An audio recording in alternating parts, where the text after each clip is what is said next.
don't underestimate the power of your intention and of all those around you. This is why sometimes it can be a good idea to regularly meet people in your upper room. And your upper room is your upper self. It's not you going to the cellar, into your ego, into your minds, but the upper room is also about the level of consciousness. That was symbolic of the upper room of those first disciples. They entered into a higher place within themselves. Come together, make it a rule. You enter the space only in the connection to the highest within you, and that's where you stay. You don't gossip, you don't chatter about earthly things. You stay in this frequency, this vibration of the upper room, the upper part of yourself. And the collective power can go out into the world.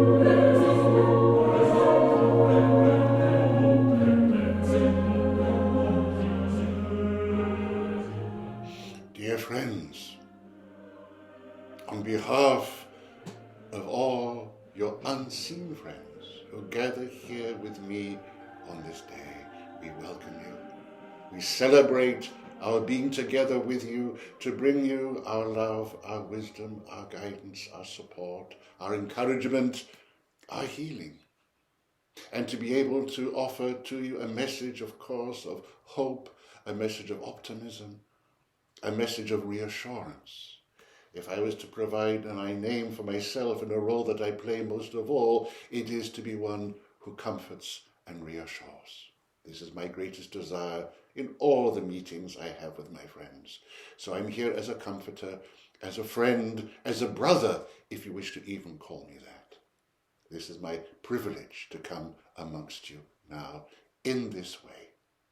So, dear friends, I want you to reflect for a moment upon a scene that took place many hundreds of years ago, where a group of people gathered in an upper room, totally lost, totally sad, totally confused, totally scared, some of them, because their great teacher has gone from them and they didn't know what to do. They didn't know where they were to go. They had no idea what life was going to bring them. They were confused. And here you are, dear friends, also in an upper room, coming together maybe with your fears and your questions and your concerns about where your journey is going to lead you. So it's so important that just as those first group who gathered in that upper room 2,000 years ago, they found great comfort with each other. They came together to break the bread and drink the wine. And maybe you are going to do the same as a part of this evening, or maybe just a cup of tea. But anyway, they found strength and confidence and companionship in their gatherings. And it's so important for you, dear friends, at this time of change and uncertainty, that you can find your own upper room, where you can come together with those who are also like you, wondering what is taking place in the world, wondering what your role might be, wondering what is going to happen. It doesn't have to be an upper room. In my days when I inhabited the body of White Bull, then it was around the campfire that we would sit and discuss and share and make plans and support one another because, well, they were rather challenging times for us too, as our people, our history, was going to be destroyed for a long time. And so we encourage you, dear ones, even to look around you now at those sitting with you, that you are like those first 12. You are like those of us who sat around the campfire, coming together to reassure, to comfort, to bring each other some warmth, bring a smile to the face. This is such an important task for all of you now. We would encourage any one of you who has an upper room to create a space where people can come. Because the truth of this moment is, and why many of you are worried and concerned and thinking, what do we do? The fact is, this is the first time in any of your incarnations where you've been in this situation. You've never met such a story in your world before. So you really are in a place without a map. It's understandable that sometimes you feel scared, lonely, concerned, worried, because you cannot find within you the techniques or the wisdom or the knowledge how to handle this time. It is the first time in any of your incarnations that you have come into such a situation, which is why it is so important, dear ones, that you need each other, you stay close to each other. And also, it must be added that in the strange time in which you are living, well, it's an adventure. And if you were going on an adventure, on a long journey, you didn't know what destination you would go to, what would you take with you? What would you put in your backpack to give some comfort in the journey that you are on? Well, this is not a physical journey, but it is a journey. And what you need to put in your backpack for your survival is a very simple quality. It is faith. Faith in the unknown. Faith that all is well. Faith in the reminding of yourselves that you have elected to be here, to come without a map. But there is awakening in you, as it is awakening in many of our friends at this moment, a deep sense of knowing.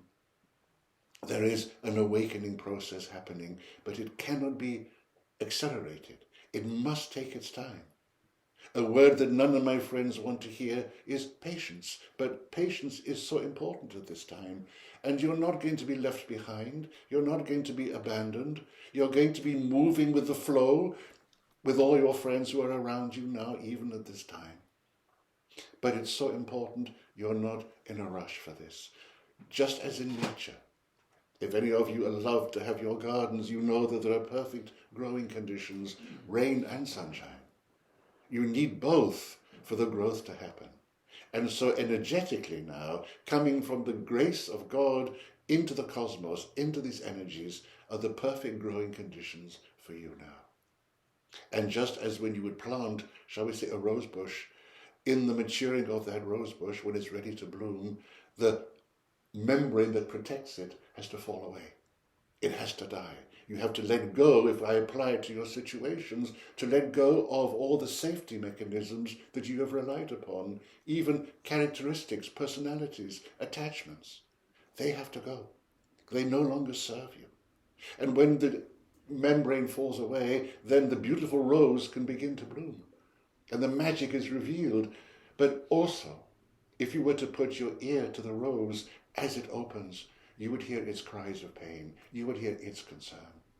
So we understand completely, as your awakening process begins and you're stepping into this new reality, you are going to have maybe the dark nights of the soul. You are going to have the fears. You are going to have the questions and the doubts. Maybe even thinking, I don't want to be here. I want to go back home.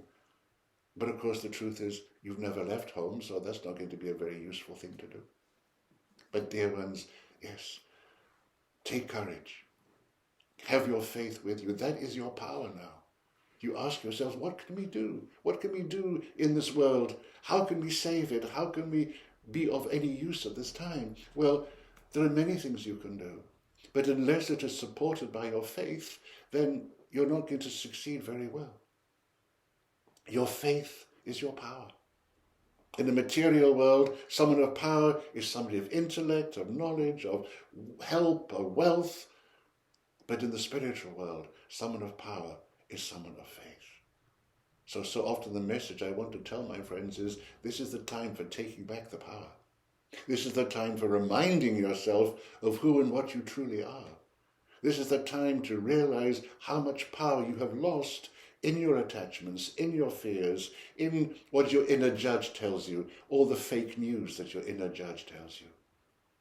It's all absorbing your power and your energy, which now has to be used as supporting your faith, allowing you to have the courage to go out into the world with confidence, with your head held high.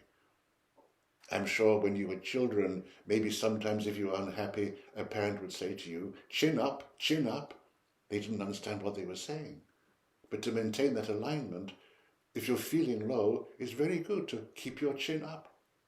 Not because of any physical thing, except that then you come into an alignment. When your chin is up, your head is held high. When your head is held high, you activate your crown chakra in a very special way. So even this little technique you can do is a way of aligning yourself with your faith, with your power, with all that is. And the moment you may do that, you may find a miracle happens and the mind becomes quiet.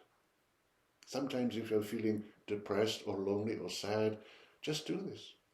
Allow your body to naturally adopt the pose of sitting straight up. And then you'll find the alignment, and the mind will be quiet, and you will feel the presence of the unseen world. You will naturally reconnect to your faith, to your deep knowing. At this point, it's important not to want to feel things, but just to deeply know it. You may feel things, it'll feel wonderful when you feel the joy, feel the faith, but as I'm sure you've already experienced, it comes and it goes. But truth never leaves. The truth is all that is. So if you want to feel good, if it's nice to feel good, that's wonderful. But don't be upset if the feeling good is then moving into sadness and grief, because behind that is always the truth. And the truth will never leave you. And the truth is also what works through your faith, because you want to be able to make a contribution to your world, even if it doesn't come with any specific words, but that you are actually walking with your head held high, not in pride, but in alignment with your crown, with your connection to Source. And that also awakens the presence, the perfume of the rose. And people will say, here's a person of faith. We can trust her. We can listen to what he's saying. He can be our guide for this moment. It'll be good to be close to him, because the perfume of that rose will make us feel better too. It's so simple, dear one. The truth is simple. And you're wondering all the complicated ways in which you can understand things and bring forth knowledge. And, well, those who know me will have heard me say many times, release the need to understand. The moment you have an understanding, you have a limitation. In fact, as a great soul once said, if you can understand it, it's not God. Dear friends, you are on a journey of mystery. I would even be happy to give you all a name, a label, to say, hello, my dear mystical friends. What better way can you reflect upon yourself and say, well, I guess I live the mystery. I must be a mystic. It might be an idea to study mysticism, because in that there is the willingness to go into the unknown with the faith, just as deep a search as you can to connect to truth. That is the motive of a mystic. So embrace, dear friends, the mystery. Release the need to understand. The mind never will understand anything about what you are doing here on earth now. And you become frustrated. You think, I don't understand. And so I will give an answer to somebody, and they say, well, but how? And that answer comes from the mind. How? How? When? Why? Where? These are not responses that you want to give when you're seeking for the truth, because the mind doesn't understand the truth. But when the truth is there, you'll think, of course, why didn't I think of that before? Then you have to remind yourself that thinking about it was the very thing that stopped you from getting the truth. Oh, such an important word, dear friends, at this time is simplicity. Simplicity and innocence. If I was to simplify the whole journey that you are on, the spiritual evolution, whatever you want to call it, well, as I define it only, it is about a path that is a return to innocence. Just that, not innocence in the opposite of guilt, but innocence in terms of purity, like a child is innocent. Which is why Jesus said, unless you become as a child, you won't enter the kingdom of heaven. So trust, dear one, trust in the navigational brilliance of your soul at this time. Give your power over to that, if anything, that it is bringing you back to that innocence, where you don't need to know things, but it'll just radiate from you. Your innocence is also part of what makes up the perfume of the rose, the presence. That's all you have to go for. Out of that comes everything. Presence works in the same way that in an orchestra you have a note, the instrument that gives a note that every other instrument tunes up to. Your presence is that note. When you release it from the faith within you, from your desire to be one with the truth, then it's contagious. It'll spread, but you're not going to know it.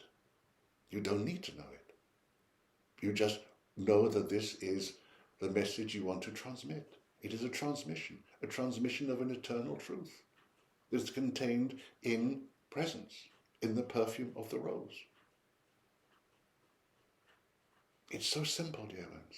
I hope it sounds simple to you. And you cannot imagine what change that can bring to the world any more than the butterfly flapping its wings in a distant jungle can imagine that the flapping of its wings is going to change the climate in another land and produce a beautiful harvest. You just don't know, and you don't need to know. Because your concern is not only to think, what am I doing? What good am I doing? Your concern, your interest is only to say, oh, it feels so good to be in this alignment with truth. It feels so safe. My heart is so dancing with joy. I'm open. I'm open then to really receive. This is in fact more important than your concern about what you can give. Now it's about what you can receive. So many of my friends are wonderful at giving, but they're not so good at receiving. But the truth is you can only give what you have first received. So we'd also ask you, dear ones, at this time of change, and yes, amazing change, make it a priority to expand as the flower opens, not because you're going to radiate the perfume, but because you can receive this light of the sun into you, the light of the cosmic sun. And when you provide an opportunity for somebody to give to you, well, that's a wonderful gift you give them. The greatest gift you can give them is the opportunity for someone to give to you. Maybe somebody who's not so familiar with giving themselves. This is all part of the simple unfolding of your reason, of your freedom to live contentedly in the world, even with all that is happening around you, all that disturbs you. And as easy as it is for me to say it, it is not so easy to trust it. Dear ones, don't take things too personally. We don't want you in any way to dampen your compassion, but let your compassion be there as you view the world like through the wrong end of a telescope. If you want to do something for areas of war and conflict, then be in your own alignment and trust that something is going out there. If you want to create peace in the world, then start in your immediate surroundings, but also maybe you could practice this, and this is central to my teachings, that anybody who you're with, let them know they're truly seen by you. If every human being on earth today had the infinite privilege of being truly seen in the depths of their being, in their innocence, in their purity, in their beauty, then, dear ones, for sure, within a generation, you would have world peace. If you're wanting to be a part of creating world peace, then everybody you meet, make it your intention to deeply listen to them. And they will love to talk, especially when they know they're being seen. To really see beyond the personality, beyond the character faults, beyond everything. To see only the God in them. And of course it goes without saying, it takes a God to see a God. If you're going to truly see the innocent somebody, you can only see it from the same place within you. It's not a mind that sees innocence, it's innocence that recognizes innocence. There is a beautiful word that is used in many cultures, namaste. And that says just that. The God within me acknowledges the presence of the God within you. And if you even don't speak it out loud, let in your intention be that, yes, whoever it is, that they will have this magnificent blessing of feeling seen, feeling heard. That can be a contribution to world peace. And it can grow because it's so easy and it avoids effort. And then you will start your own pandemic. A pandemic of a simple respect, of letting people feel that you see them, you hear them, you don't judge them, you acknowledge the same divine spark in them that you acknowledge is within yourself. Of course, pray for those who are suffering in other parts of the world. Prayer is always useful. But it is even more practical in your daily life to make this a habit and to enjoy then every meeting, whoever it is. That you're meeting God every day. You're meeting innocence and purity every day, even in those who you don't like, even in those you may see on your television who are doing terrible things. If the great dictators of the world were surrounded by 5,000 people all looking at the God within them, that dictator would melt into a puddle. All that ego, all that so-called power would just dissolve. They would die to the dictator in them. This is true. This would happen. So make it your intention, dear ones, to enjoy life so much more, because you're only going to meet the divine spark in another from the same place within yourself. And maybe even though it's not normal in your culture, use the word namaste. You know what you're saying, even if they think you're being rather strange. You know it. It's such a beautiful gesture and such a beautiful word. If you really know and remind yourself that you're saying it consciously, the God within me honors the God within you. The intention and the power of that word can go far. And if you're worried about, shall we say, the pollution in your world, well, there's not much maybe you can do except in your own small domestic residence. But the greatest pollution of all is the pollution of thought. If you had the eyes to see, you wouldn't just see the clouds and the skies that precipitate rain upon your planet, but you would see the clouds of fear and anger that precipitate the same into the hearts and minds of those who are vulnerable and don't know how to resist it. And so anger and fear spreads.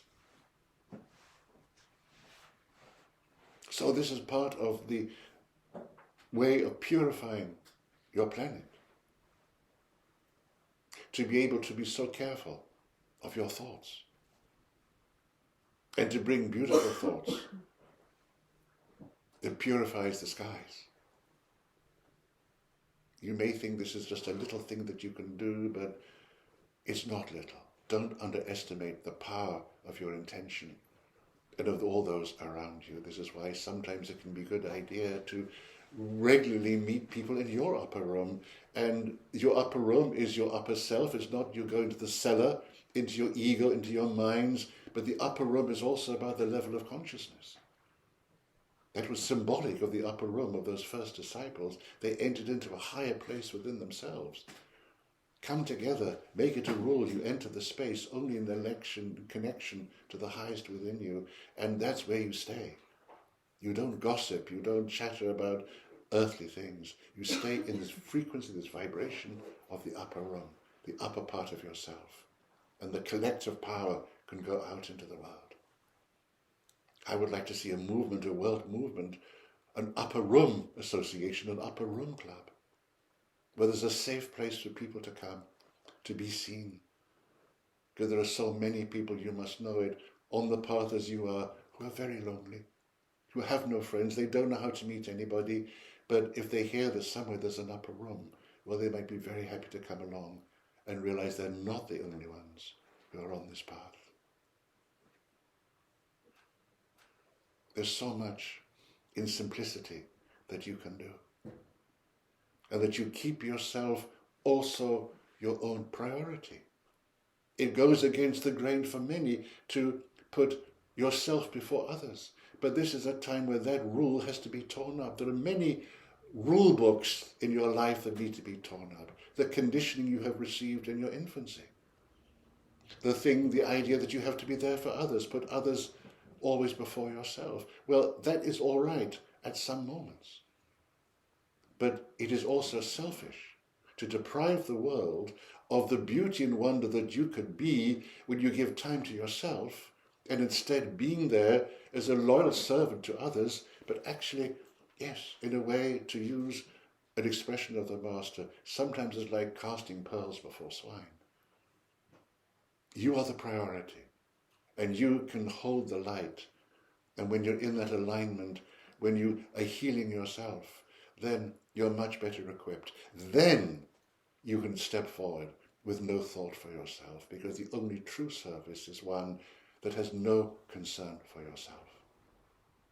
But there are steps to take first. There are steps to put yourself first, to heal self, to liberate yourself. And then more easily, you can come to that point where somebody will say to you, how have you got so much energy? You're always busy, you're always giving. And the answer you give, the perfect answer will be, negation of self. When you understand, actually there is no self. There's just you in your divine nature. It's a wonderful thing to realize about yourself. To know that even though you say there is no self, that doesn't mean to say that you merge with some soup, because nobody else has a self. The example I would give there is, at no time has there ever been two snowflakes who have fallen to earth who have been exactly the same. And yet they're made of the same substance. So you're not losing yourself. You're even maintaining your own identity. But you just know that every other snowflake is made from the same stuff as you. Made from the same essence, made from the same spirit. And then you can safely say, okay, I don't need to identify with the self in the way that I've understood it before. I can just be what I am. You know, at this time of your seasons, if you go out, you will find yourself sometimes enjoying going into the woods, kicking through the leaves that have fallen from the tree. But the tree hasn't let go of the leaves. The tree has gone within, gone into its roots, and therefore the leaves fall from the trees. And as you go into your roots, into your essence, therefore that what conceals the real you, shall we say, the tree without the leaves, the leaves will fall away, and you will stand naked. Naked of anything you need to add to yourself to justify existence, to draw attention to yourself. So let it happen, dear one. Maybe use the season you're now living in to kick through the leaves that have fallen from the tree, beautiful as they are, but also celebrate when you see the naked tree with no leaves. Shameless. A naked tree is a beautiful thing too. It's a miraculous form. You don't see it when the tree is clothed in leaves. You want to show your real self, your shameless, naked self, if I can use that expression, and not feel the need to cover yourself with anything to justify your existence. Let it happen. Don't worry about what is falling away. Don't worry even, dear friends, about who is falling away. I hear many stories of concern because the people tell me, my friends are leaving. I don't have any friends anymore. What's happening to them? They're like the leaves of the tree. It doesn't have to be because of an argument. It's just that you're going into your roots, to your essence, to meet the essential you. And those who are not going to be a part of, shall we call it, your tribe anymore, with effortlessness, they will leave. And you can bless them on the way. Give thanks for the role they have played in your life. Don't take it personally. So many of my friends are experiencing this. It's a blessing, it's a grace. It's creating space. Now there's a wonderful word, space. I'm sure many of this time long for space. Space to be with yourself. Space to be who you truly are. Take space. Claim space. Even that word by itself, space. If you want to find some peace and quiet, rather than go and find a cave to hide in, just start saying to yourself as a mantra, space. Space. And you will find yourself taking a deeper intake of breath. And when you take a deeper intake of breath, your body is saying, it's good to be alive. Don't underestimate the importance for you, dear friends, of space. Because sometimes I use the metaphor when I meet my friends. and they're worried, they don't know what to do. They're like a plant that has grown too big for the pot. They have to repot themselves. They need more space. A plant in your garden sometimes needs more space to do what it has to do, to produce flowers, to produce fruit. So if you are thinking, I'm not doing enough with my life, I'm not contributing enough, well then maybe it's because you need more space, you need a bigger pot. Or maybe no pot at all. And the pot is actually what contains you. And you are also the pot. Your fears are the pot. Your insecurities are the pot. Your doubts are the pot. And maybe you can simply resolve those, and the pot will fall away, and the plant is free to grow into its full stature. This is all that is becoming available to you. I know I may sound like I'm making it hard work for you, and I'm giving you lots of homework. But dear friends, the gift, the grace of this time is actually you can't stop it happening. Just let it happen. Life is for you. Universal energy is for you. The constellations are for you. Nothing is against you. And even though you may resist it and fear it, there will come a moment where you won't have the strength anymore to resist. And one way or another, you'll be brought to your knees and surrender. Okay, God, I get the message. Over to you. Here I am. Not my will, but thy will. Let it happen, dear ones.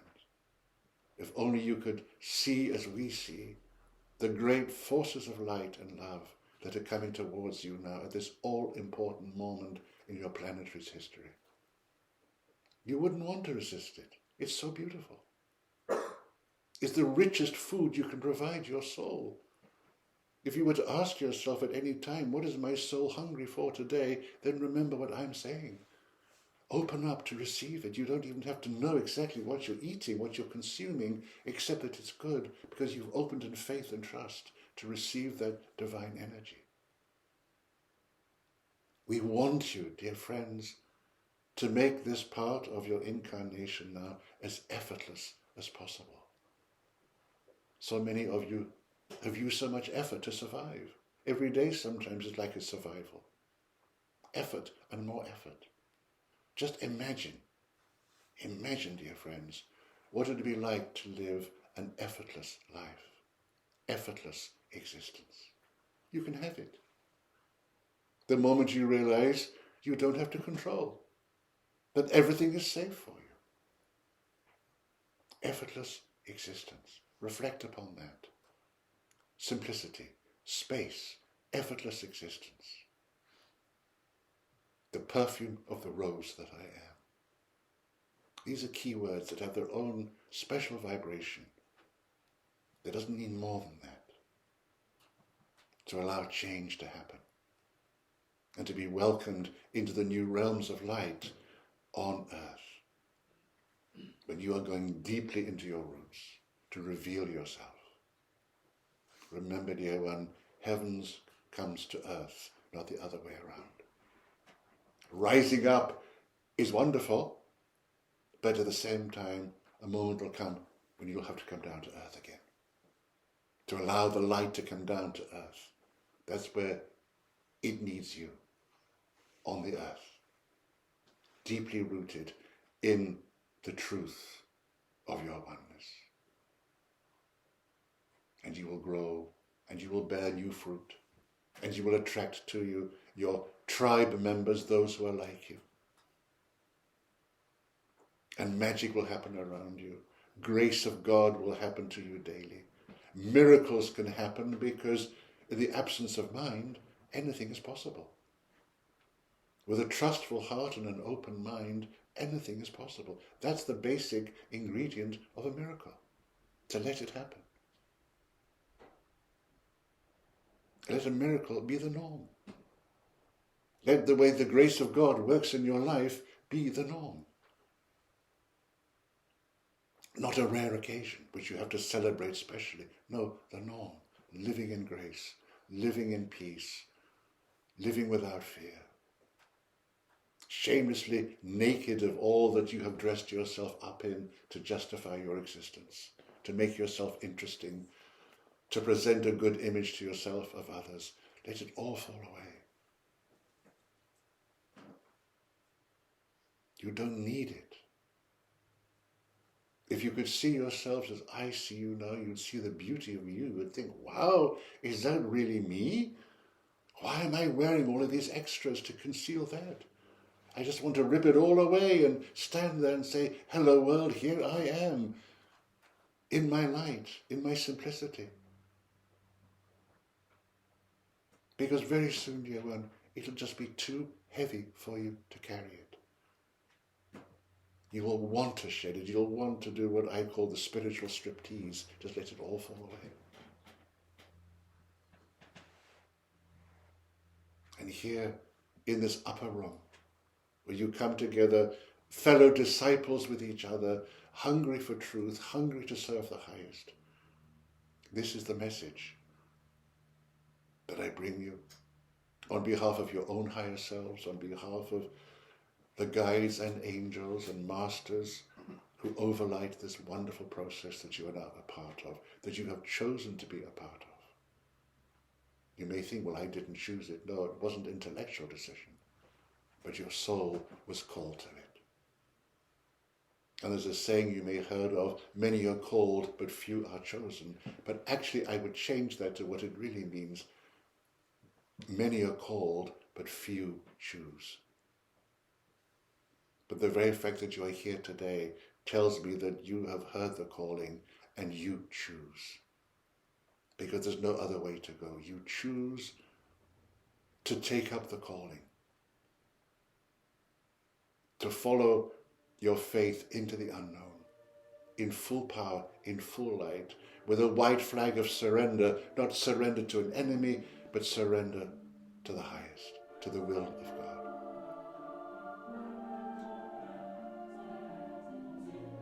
That's what we ask you to do, to take up the challenge, fearlessly, faithfully, and no harm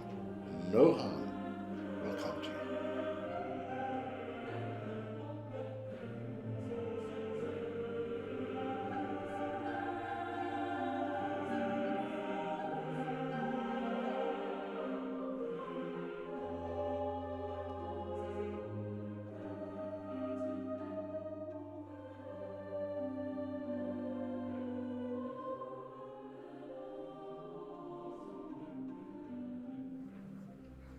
I want to invite any one of you here who maybe has a question for me. Don't be shy.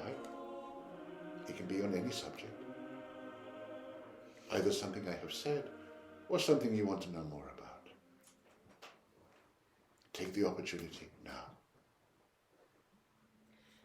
If you say there's no harm that can come to us, how can we be sure that in us there's no harm that comes into our heart or into our body? Because you will have at that point the radiance of your own light. It's rather like, as I put it, when something comes from outer space towards your planet, it burns up when it makes contact with the Earth's atmosphere. When you are walking through life with a fearless, radiant heart, it's the same thing. Anything harmful coming towards you is neutralized by contact with your atmosphere. It can't get close. This is the power of light, what it does to you. You may think, well, some people are rather lucky, nothing ever goes wrong for them. Maybe it's because they have that fearless, radiant heart. Imagine, dear friends, how it would be to walk through life with a fearless, radiant heart. Nothing can get close to you. If it does, well, it'll just be dissolved. Try throwing an ice cube at the sun and see what happens to that. It'll instantly dissolve. That's what the power in you can do. It's not a personal power. It's the power of the divine in you, released through the absence of fear. A fearless, radiant heart. Just imagine it. It can be fun maybe to reflect when you're on your own at some point to think, well, okay, what would change in my life if I had a fearless, radiant heart? A lot would change. Maybe my physical well-being would change. Maybe my healing would take place in my body. Maybe I'd find the confidence to speak the truth, to be a holy, authentic messenger of truth. Maybe I could go where I would never have dreamt of going before and bring the message, knowing that I'm safe, knowing that I'm protected. Maybe abundance would come to you. The things that you've always longed for could come to you because it's not blocked from coming to you by your fear of what you want. Maybe your patterns would dissolve. Those which keep you in some kind of ping-pong game with your friends, your loved ones. Because the world will always dance to your tune. But when you are in that fearless, radiant heart, then you will go where you would never have the courage to go to before. So many of you, dear friends, you stay in your pot, even though it's uncomfortable, because what is the alternative? Just have no pot, not to be contained, and what could happen then? It's unknown, the fear of the unknown, and I'm trying to reassure you now, dear friends, that you don't have to fear the unknown if you go hand in hand with the highest. If you go in that alignment, with your head held high.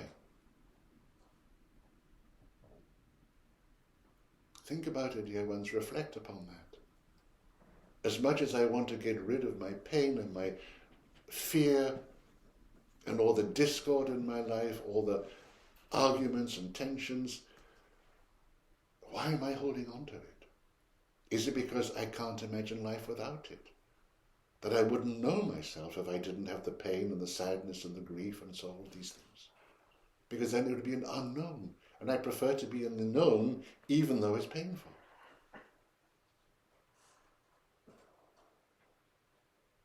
For some of you, you confronted that already in your mother's womb, when there was some resistance to being born. Oh, I don't want to go there. And yet there was a force contained in the body of your mother, the contractions of birth, that actually gave you no choice. It was programmed into you to turn in the womb, to connect, and to be born. Well, there's a similar situation happening now, but these are not painful pressures. These are the forces of light that are urging you to align, to be ready to give birth to yourself.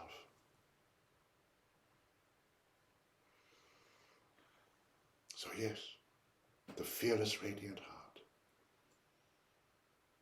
And the joy of that, with a fearless, radiant heart, you open up to everything, even the unseen world.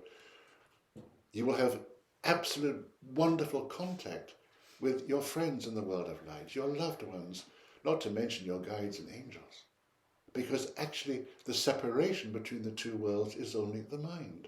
And the mind is a construct of fear. The ego. The ego was born out of fear.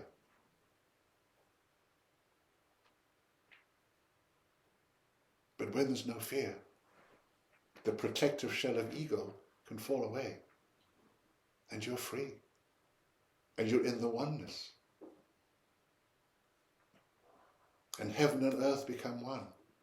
A new heaven and a new earth. That's what you're here to witness. That's what you're here to contribute towards. A new heaven and a new earth. In perfect harmony with each other. Think about it, imagine it. If ever there's going to be a moment when I might reincarnate again, it'll be then, because it's going to be such a great party. A celebration. Does that answer your question, dear one?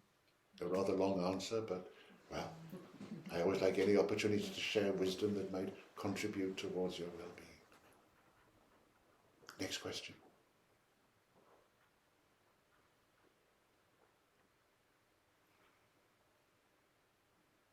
How can we create a safe space for children now in this time of massive It's a change? wonderful question, a wonderful question.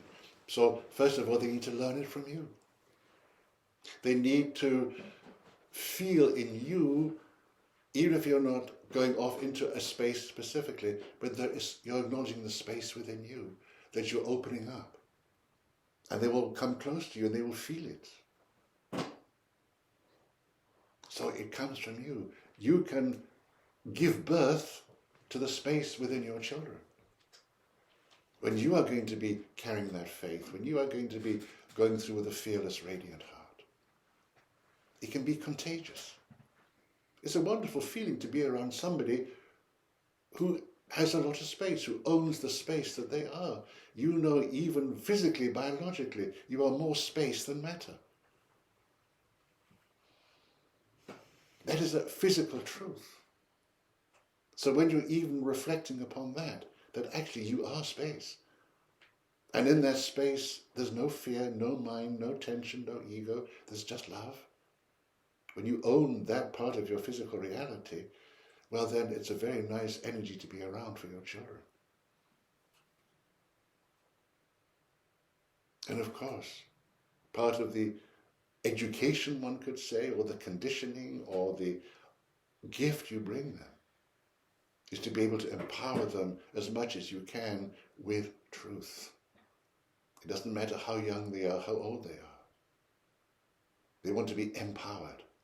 Whatever you can say to a child, to empower it, even if it's to say, I am so proud you are my child because I know everything is going to be fine for you. I know, and you don't say this because it sounds good, but it's because what you deeply know and true. I know you're going to be all right. You're going to be fine. I know it. I'm so proud you are my child, because you're going to be living such a great life. And a child born to any of you who are present is obviously going to come to you because they've chosen to be with you, not necessarily because you're going to be the first parents in human history to get it all right, but because you're the perfect parents for them, for your example. Not because you are teaching them it verbally, take the space, but because they recognize it in your energy. They may even feel it in the womb for anybody who's going to have a child. It's in your vibration. I understand where the question's coming from, but I want you, dear one, to trust yourself. Not what your mind will tell you what to do, but to trust your instincts, to trust the presence of Divine Mother in you, to trust the wisdom of a child to be born at this time with the experiences it has come to learn, and it may find the space for itself. It's not for a parent to take it personally if a child says, sorry, Mum, I need some space. Celebrate it. Maybe it's also a time to make your children your teachers, your gurus. They come in with a wisdom and a knowing beyond their years. Of course, you see it often. And I would also say, let them tear up the rule book as much as possible. Not that they're going to go wild, but that you give them this opportunity and encourage them to follow their heart. In the world where this is growing and they're growing in, that's going to be the safest place for them, to follow their heart. And there they will find space. If they're going to conform, they give up their space. If they have to be good and get all the right exam results at school and please the teachers and please the parents, they're losing their space. So encourage them to trust and follow their own heart, and space will come naturally to them. Does this make any sense to you, dear? Yes, thank you. You are so blessed with the generation of soul that's coming amongst you now. Really, they come to be your teachers. They come with a wisdom that probably you would say, gosh, I wish I was that wise when I was that age. They come. They are ready. They're fully formed, in a sense. They don't need to learn the things that their parents had to learn or go through the process of evolution that you have been trying to make for yourselves. They come, many of them, whole and complete, ready to break the rules, to be true to the highest in them, to demand things of themselves that you would not have had the courage to ask. They are the ones who will find the voice to break down the old forms, that have imprisoned others before them. They will find their freedom. Encourage them in this. Freedom is space. If you were to ask yourself the questions, what does freedom look like? How would it feel? What step can I take to find my freedom? Well, space has to be a part of that story, a part of that answer. So let your children explore freedom, what it means to them. That brings space. Freedom from certain rules. Freedom from fear. What space opens up when there's no fear? That's why the fearless, radiant heart offers so many possibilities, things that are unimaginable to you. That's when you may find that if we use a word that became common in your pandemic period, lockdown, that's when you come out of lockdown. That's when you bring out what is within you. Because there's no fear. No fear of judgment of others. No fear of any harm coming to you. Think about this, dear ones, also. What am I keeping within me? What am I not giving out? What am I not giving birth to? There's a great lesson given by the Master Jesus in the Gospel of Thomas where he said, if you bring out what is within you will give you eternal life. If you do not bring out what is within you will block you, imprison you. And what is eternal life? It is space and freedom. So with your dear ones, even on your own, just reflect upon this. What is in lockdown within me? What am I not yet finding the courage to bring out? What do I want to bring out? You know your potentials, but again we come back to what I said earlier. If you fulfill your potential, you leave your biography behind. Who am I if I don't have my biography? Who am I if I don't have my excuses to hide behind? You have to leave it behind. Be ready to leave it behind. To emerge out of lockdown. To find the freedom. To find the space. To bring forth your authentic self. And your authentic self will also be part of your protection because your authentic self will have authority. And the authority that speaks from the power of the divine within you, and nobody's going to contradict that. People will obey it. And those two words, authenticity, authority, they have a similar root in an ancient language, means to be original. Which we could also say is to be the innocent, the pure you. You know how refreshing it is to be with somebody who's authentic. Or sometimes they're a bit, shall we say, eccentric. Authenticity and eccentricity sometimes goes together. Well, eccentrics give much to the world. They're rule breakers as well. They're their true selves. They don't care what other people are thinking of them. And you mustn't worry what other people are thinking of you. Celebrate who you are.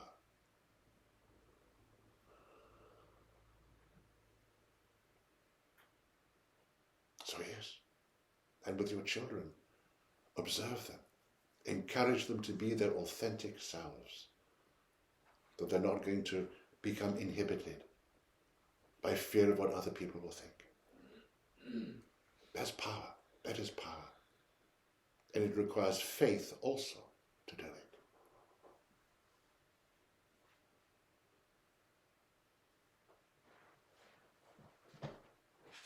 Am I making sense to you, dear ones? I hope I'm not saturating you with too many words. I don't want to leave you all with indigestion this evening. But maybe there'll be a chance for you to hear it again if you want the recording, and take it in your time to listen to it, to digest it slowly, like a cow digesting its food very slowly, chewing its cud, lying in the grass. I don't expect you to be allowing everything you hear from me in this occasion to go deeply in, because of course you're hearing it through the filter of the mind. But we want to give you the chance to have listened to it in your own time, in your own way. Slowly digest.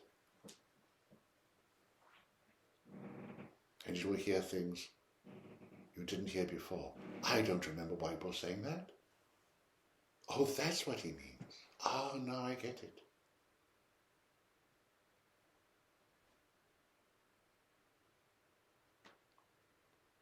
Any more questions?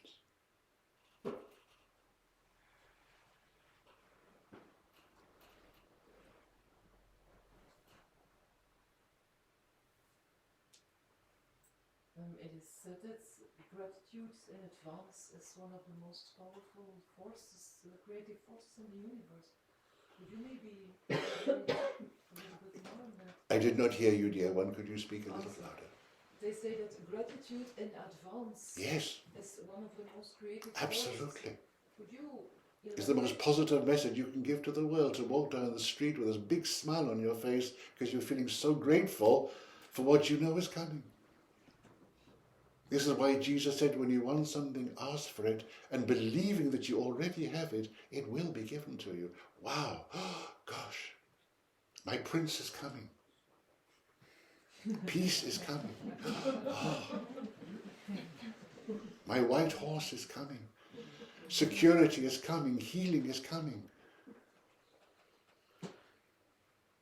Yes, it's such an important message because it gives a message to anybody who will feel it, even if they're not rationally picking it up. It has its own distinct frequency.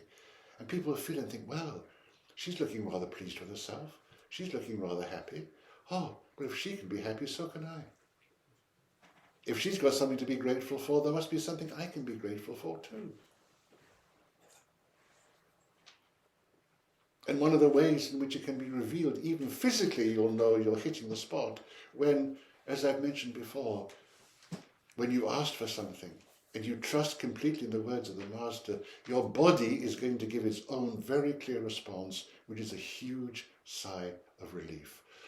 Thank God, it's coming. And you can even practice that, not because you've even asked for something, but just to breathe a sigh of relief. That is creating relaxation in your body. That is discharging your tension. That is allowing space in your body, because as you release the tension, what's left? Space. Decontraction. Peace of mind. So just as a habit, think, oh, what a relief. This moment is perfect. Oh, thank you for the gift of this new day. Oh, it's so good to be alive. Thank you that I know the power and meaning of divine love. You know that if you've had tension and somebody brings you good news, your automatic response is to breathe a sigh of relief. Oh. Imagine that you fear you're very, very ill and you go to the doctor and you get the results and he says there's nothing wrong with you. Oh, what a relief. You take in the life force. So without a reason even to do it, breathe a sigh of relief, imagining that some wonderful gift has happened. Some tension has gone. Oh, peace is coming to the world. Oh, God and truth are working in areas of war. Oh, what a relief.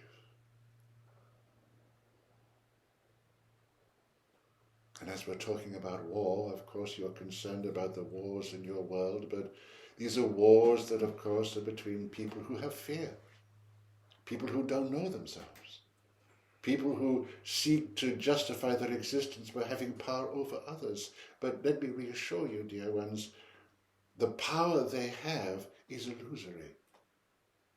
The power that a dictator has is illusory. The power that a billionaire has is illusory. Because faced with God, they are like straw in the wind. It's meaningless.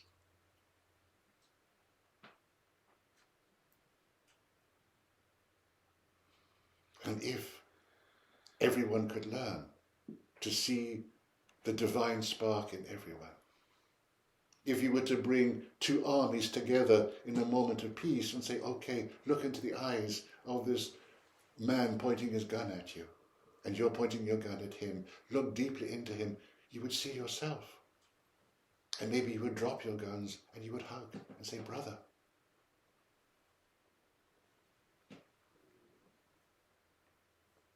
It is in the hearts of them somewhere to do this. So hold the vision of peace. Of course, pray for peace. Hold all areas of conflict in the light. But also find the healing for every conflict within yourself. Free yourself. Forgive yourself. It's not because there's a judgment. Forgive yourself for every angry thought you've ever had.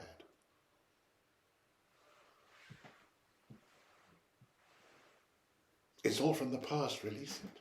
When anybody had the infinite privilege of healed by the Master Jesus, they didn't think, wow, I can walk again, I can see again. No, what they first remarked was this: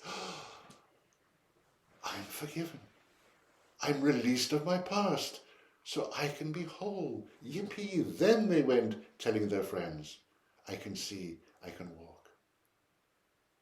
So do it. Begin with your own forgiveness. Not that you've done wrong, but just that you're now willing to release the past. Let that become a pandemic too. So dear ones, now we come to the most interesting part of our time together, where you won't have to listen to me, because the most powerful language, the language of God, is in silence. So I ask you, dear ones, to come together, to unite in silence. And know that in the silence, more beautiful things will be communicated to you than there's any possible for a human to express, or for an old spook like me to express through a human. The beauty communicated in silence from the source is beyond the capacity for humans to divine.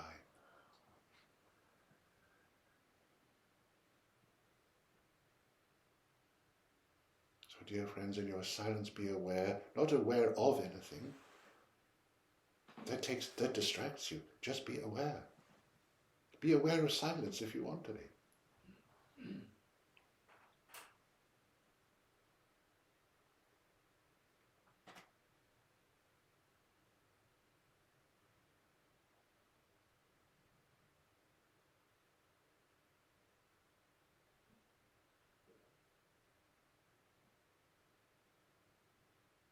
And receive it.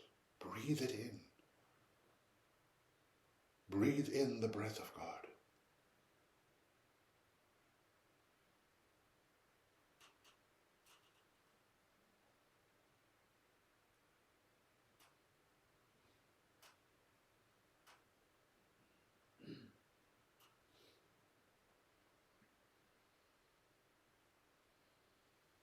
And if the mind interrupts, never mind. Come back to the awareness. Enjoy the silence. Wow, it's like a wonderful feast you're having. The best food you've ever eaten, the best wine you've ever drunk is in the silence. The richest food your soul has ever received is just in silence.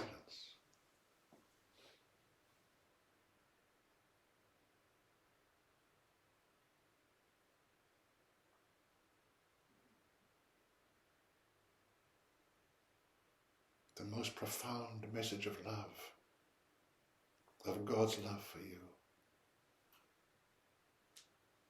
is in that silence.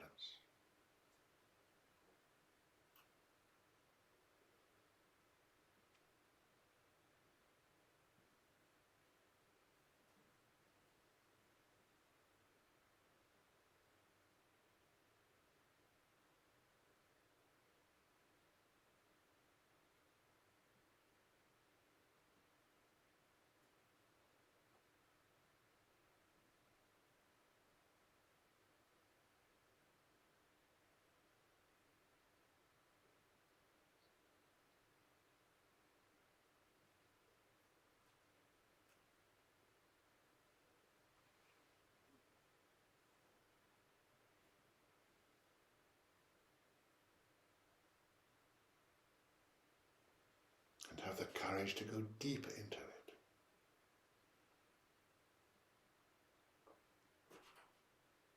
Like a diver diving for pearls. Go deep into it.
Be still and know that I am God.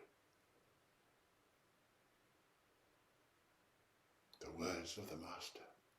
Be still and know that I am God. And meet your own divinity in that silence, in that stillness.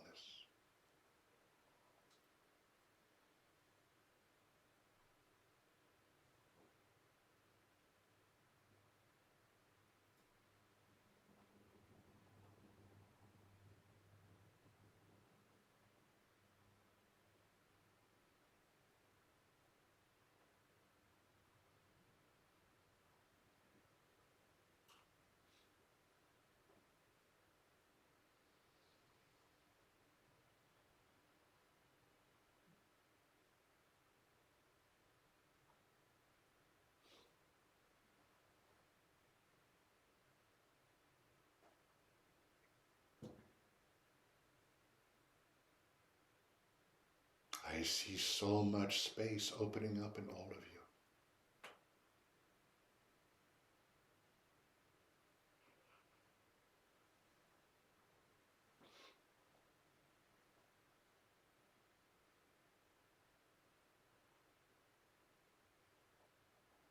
And that space becomes flooded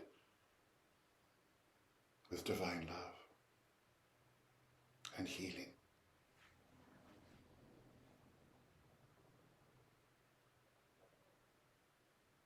As your blood passes through your veins, so divine love flows through that space.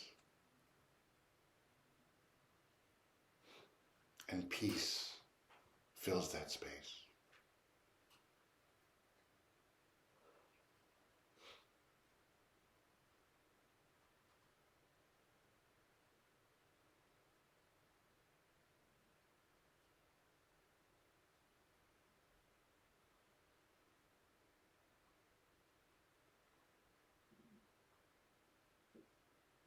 Peace.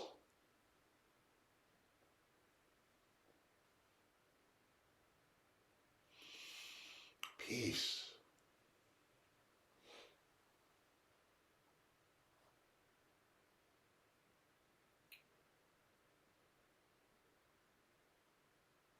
Peace to the waves of thought.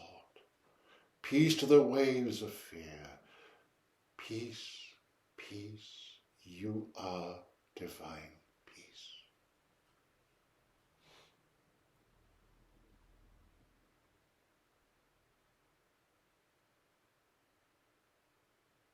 Peace to the waves of thought. Peace to the waves of fear. Peace, peace. You are divine peace.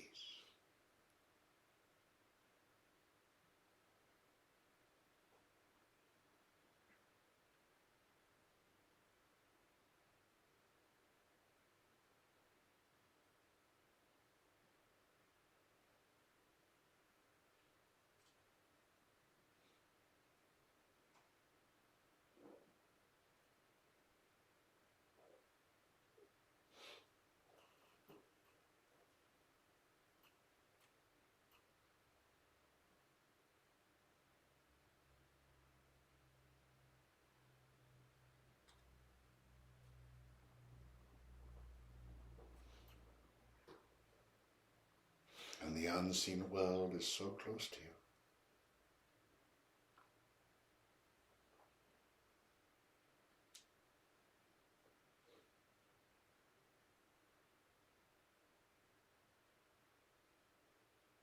It moves amongst you,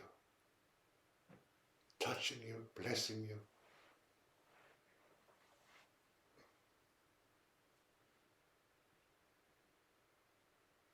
Healing you, uplifting you.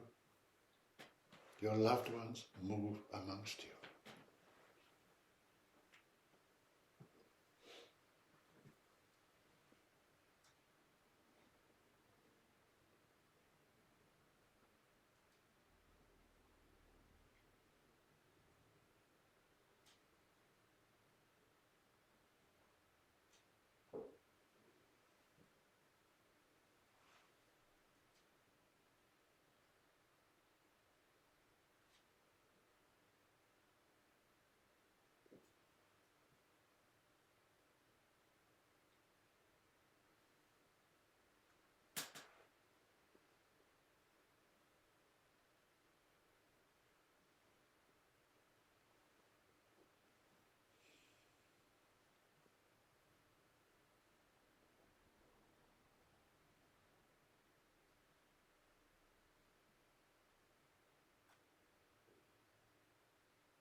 So, dear friends,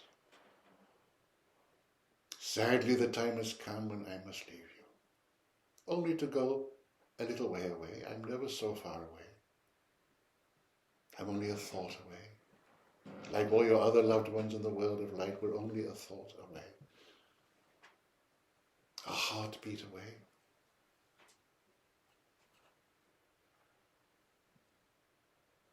I want to thank you so much for the precious gift that you have brought me in this meeting. Not only that I can fulfill my function, but most importantly and most beautifully, that in this time together, that I could serve you on behalf of the highest in you. And I leave you with so much love from all of us. We are many, but we are one spirit. One spirit in our prayer for you, in the vision we hold for you. That's the vision of you as truly free, living with that fearless, radiant heart, free from everything that stands between you and your perfect good and your perfect manifestation of your glory on earth. And that in that freedom you will find your way to an everlasting peace. And that from that peace will come an endless joy and a perfect and eternal love. And with all love to you, I say, God,